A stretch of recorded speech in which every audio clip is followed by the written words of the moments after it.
ज़मीर जिंदा रख, कबीर जिंदा रख। ज़मीर जिंदा रख, कबीर जिंदा रख। सुल्तान भी बन जाए तो दिल में फ़कीर जिंदा रख। हार जा चाहे ज़िंदगी में सब कुछ, हार जा चाहे ज़िंदगी में सब कुछ, मगर फिर से जीतने की उम्मीद जिंदा रख। नमस्कार, स्वागत आप सभी का आपके अपने यूट्यूब चैनल टारगेट विद के में। आज हम बात करेंगे हिंदी विषय के एक नए टॉपिक पर, 10th क्लास क्षितिज गद्य खंड। सबसे पहले तो मैं आपको क्षितिज बुक गद्य खंड के बारे में बता दूं कि इसमें कितने लेसन हैं, कौन कौन से लेसन पेपर में आते हैं। तो नेताजी का जो चश्मा है वो इसमें पहला लेसन है आपका। दूसरा है बाल गोविंद भगत। तीसरा लखनवी अंदाज। चौथा मानवीय करुणा की दिव्य चमक। पांचवा एक कहानी यह भी। छठा लेसन है स्त्री शिक्षा के विरोधी कुतर्कों का खंडन। सातवां लेसन नौबत खाने में इबादत। और आठवां लेसन है संस्कृति। आप देख रहे ऑनलाइन क्लासेस बाई के सर। इस क्लास के अंदर हम जीवन परिचय के बारे में पढ़ेंगे। वो नेताजी का चश्मा पाठ के लेखक हैं स्वयं प्रकाश, उनका जीवन परिचय हम पढ़ेंगे। इससे पहले मैं आपको बता दूं इस बुक में एग्जाम के अंदर आपके क्या क्या सिलेबस कैसे कैसे आता है। तो टोटल 20 नंबर की बुक आपकी रहेगी क्षितिज गद्य खंड की। इसके अंदर ऑप्शनल क्वेश्चन आते हैं, आपके बहुविकल्पीय जो प्रश्न होते हैं वो आते हैं पेपर के अंदर। दूसरे इसमें एक आपके गद्यांश आएगा 5 नंबर का, उसके अंदर एक एक नंबर के 5 आपके क्वेश्चन मिलेंगे। तीसरा आपके इसमें 2-2 नंबर के आपके अभ्यास के क्वेश्चन 3 पूछे जाएंगे, तो 6 नंबर के वो आएंगे आपके। इसके बाद आपका एक जीवन परिचय आता है। आपके जो 8 लेसन दे रखे हैं इन्हीं के अंदर से आपको पेपर के अंदर 2 जीवन परिचय मिलेंगे, कि कोई भी लेखक के 2 मिल सकते हैं और आपको उनमें से कोई एक करना होता है। तो अभी हम बात करते हैं आज के हमारे लेसन की। जो पहला लेसन है नेताजी का चश्मा, उसके लेखक हैं स्वयं प्रकाश। तो स्वयं प्रकाश का जीवन परिचय हम आज पढ़ेंगे। चलिए शुरू करते हैं आज की हमारी क्लास। प्रश्न आपके पेपर में कैसे आता है आप स्क्रीन पर देख भी सकते हो। स्वयं प्रकाश जी का लेखक परिचय दीजिए, या फिर ऐसे आ सकता है श्री स्वयं प्रकाश के जीवन परिचय बताते हुए उनकी साहित्यिक विशेषताओं का उल्लेख करें या वर्णन करें। पहला पॉइंट इसके अंदर है जीवन परिचय का। स्वयं प्रकाश हिंदी के प्रमुख कहानीकार व गद्यकार हैं। उनका जन्म सन 1947 ईस्वी में मध्य प्रदेश के इंदौर नगर में हुआ था। उनका बचपन राजस्थान में व्यतीत हुआ था। यहाँ से भी एक एक नंबर के प्रश्न कई बार एग्जामिनर उठा लेते हैं, तो यहाँ से भी आपको जो भी क्वेश्चन नज़र आता है एक एक नंबर का, जन्म का है, स्थान का नाम है, कौन से नगर में हुआ था, तो किसी प्रकार का जो प्रश्न है वो आ सकता है पेपर के अंदर। उनका बचपन राजस्थान में व्यतीत हुआ। इन्होंने अपना आरंभिक जो अध्ययन पूरा करके मैकेनिकल इंजीनियर की शिक्षा पूरी की और एक औद्योगिक प्रतिष्ठान में नौकरी करने लगे। उनके जीवन का अधिकांश समय राजस्थान में व्यतीत हुआ था। कालांतर, कालांतर का मतलब जैसे जैसे समय बीतता गया, पुराने समय में जो इनका समय व्यतीत हुआ था, मैं अपनी इच्छा से सेवानिवृत्त होकर वे भोपाल चले गए थे। आजकल वे यहीं पर जीवन यापन कर रहे हैं और वसुधा नामक पत्रिका का संपादन कर रहे हैं। अगला जो दूसरा पॉइंट हमारा है रचनाओं का। प्रमुख रचनाएं नाम दे सकते हो इनको, यानी स्वयं प्रकाश की जो प्रमुख रचनाएं हैं वो कौन कौन सी थी। जो हिंदी साहित्य के इतिहास में इन्होंने अपनी रचनाओं के माध्यम से योगदान दिया था वो कौन कौन सी रचनाएं थी। स्वयं प्रकाश हिंदी के प्रसिद्ध कथाकार हैं। उनके 13 कहानी संग्रह तथा 5 उपन्यास प्रकाशित हो चुके हैं। इनकी उल्लेखनीय रचनाएं इस प्रकार हैं, यानी जिन रचनाओं का वर्णन कर सकते हैं, जो प्रसिद्धि प्राप्त कर चुकी है, उनका रचनाओं का वर्णन इस प्रकार है। कहानी संग्रह है सूरज कब निकलेगा, आएंगे अच्छे दिन भी, आदमी जात का आदमी और संधान। उनकी उल्लेखनीय कहानी संग्रह है, उल्लेखनीय रचनाएं हैं। इसके बाद उनके प्रमुख उपन्यास है बीच में विनय और ईंधन। पुरस्कार व सम्मान इनको कौन कौन से मिले थे। इनको पहल सम्मान मिला था, बनवाली पुरस्कार मिला था, राजस्थान साहित्य अकादमी पुरस्कार भी इनको मिल चुका है। तो ये दूसरा पॉइंट इनका प्रमुख रचनाओं का रहेगा। इनमें से आप एग्जाम के अंदर ऑप्शनल क्वेश्चन भी आ सकते हैं। आपके जो बहुविकल्पीय जो प्रश्न हैं उनमें आपको मिलेंगे इनके कहानी संग्रह के प्रश्न, उपन्यास के, पुरस्कार व सम्मान के। तो आपको यहाँ ध्यान से पढ़ना है, ज़्यादा मुश्किल नहीं है बिल्कुल भी। थोड़ी सी मेहनत से आप 1-2 बार इसको सुनोगे, याद करोगे तो याद हो जाएंगे। याद करने के बाद आप इसको लिख के ज़रूर देखें एक बार, इससे आपका जो लेखन का अभ्यास है वो भी हो जाएगा, लिखने में गलतियाँ भी नहीं होगी। आप हिंदी भाषा की जो व्याकरण है वो भी आपकी अच्छी हो जाएगी, मात्राओं की गलती नहीं होगी। एक आपको याद लंबे समय से रहेगा, लंबे समय तक रहेगा। अगर आप कोई भी याद की हुई चीज़ को लिख लेते हो या लिख के देख लेते हो तो वो आपको काफ़ी लंबे समय तक याद रहती है चीज़। चलिए, इसका थर्ड पॉइंट है वो याद करते हैं, सुनते हैं इसका। साहित्यिक विशेषताएं। स्वयं प्रकाश सामाजिक जीवन के कुशल चितेरे माने जाते हैं। मतलब कलाकार थे, समाज के सामाजिक जीवन के कुशल का मतलब बहुत अच्छे कलाकार माने जाते हैं। उन्होंने अपनी कहानियों व उपन्यासों में वर्ग शोषण की समस्या को उठाया है।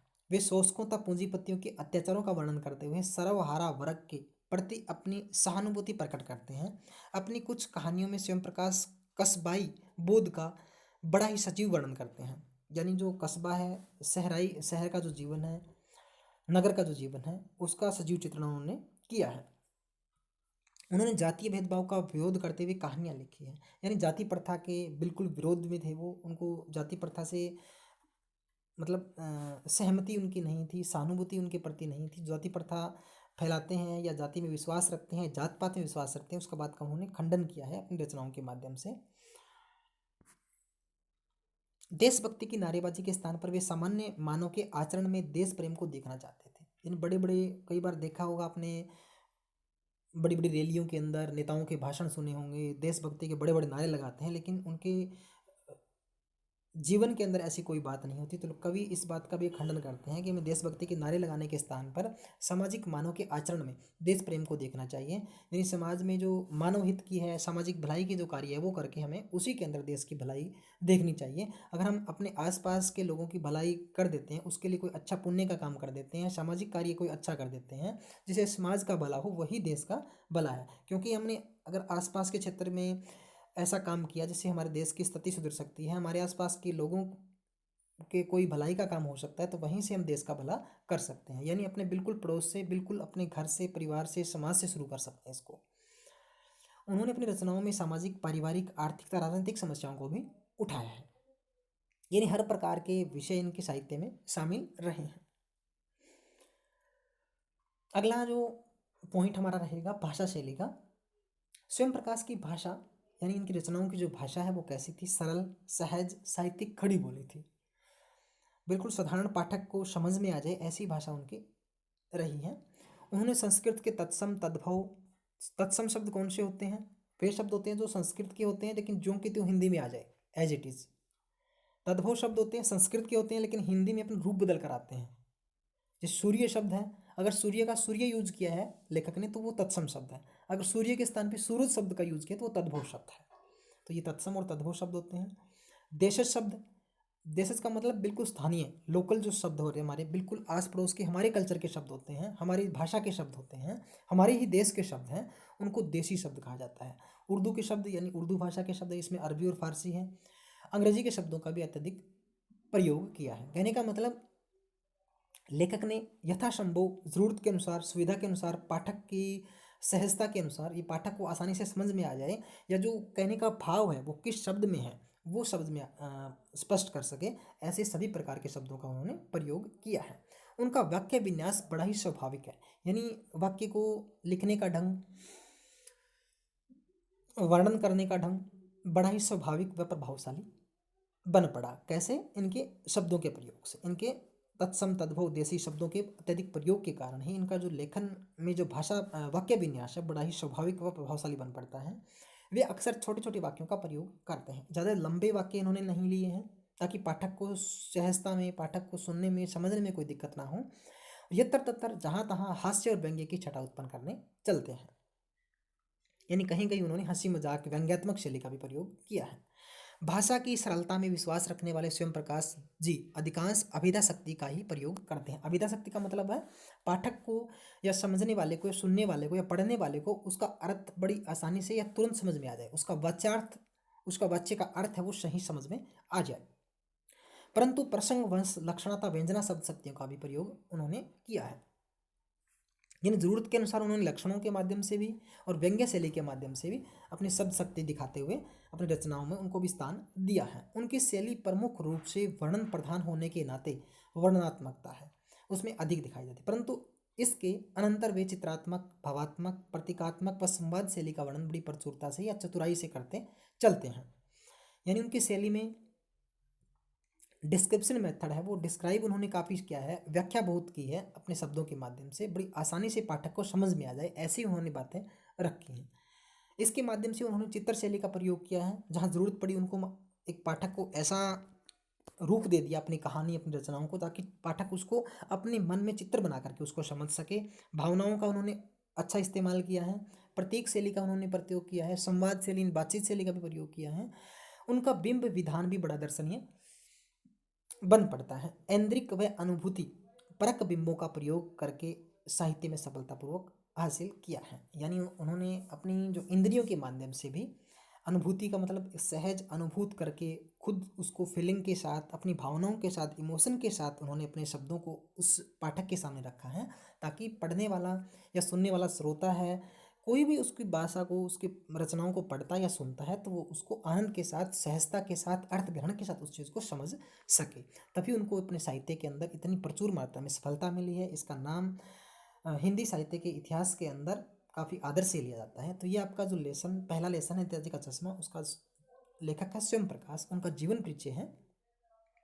4 नंबर का आपका काम हो गया है। तो पहला जो लेखक परिचय है वो हमने पढ़ा लिया है। आई होप आप लोगों को हमारी क्लास हमारी वीडियो पसंद आई होगी। बड़े आराम से हमने इसको पढ़ा है, एक बार आप और भी पढ़ सकते हो। अगर आपको हमारी वीडियो हमारी क्लास अच्छी लगी हो तो प्लीज़ हमारे चैनल को सब्सक्राइब करें, बेल आइकन का बटन दबाएं, लाइक करें, शेयर भी करें अपने दोस्तों के साथ। इसके साथ ही आपको NCERT 9th क्लास हिंदी का कंप्लीट सिलेबस हमारे को आपको हमारे इस चैनल पे मिल जाएगा। इसके लिए आप हमारे चैनल को सब्सक्राइब ज़रूर करें।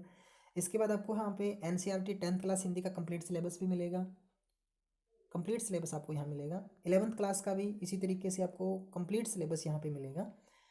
इसके बाद 12th क्लास हिंदी का भी आपको कंप्लीट सिलेबस मिलेगा। इसके बाद आपको NCERT 6 to +2 ज्योग्राफी का जो लेसन है ऑनलाइन वीडियो है वो हम डालने की कोशिश करेंगे। तो हमारी बड़ी जल्दी ही कोशिश रहेगी, जितनी जल्दी हो सके आपको 1 बाय 1 हम छठी से लेकर के 12वीं तक NCERT ज्योग्राफी के लेसन भूगोल के जो लेसन है वो 1 बाय 1 हम आपको प्रोवाइड करवाने की कोशिश करेंगे। इसके लिए आपको हमारे चैनल को सब्सक्राइब करें, शेयर करें, लाइक करें और लगातार हमारे चैनल पर बने रहिए। Thanks for watching my YouTube channel target with KK। Thanks for watching. Thank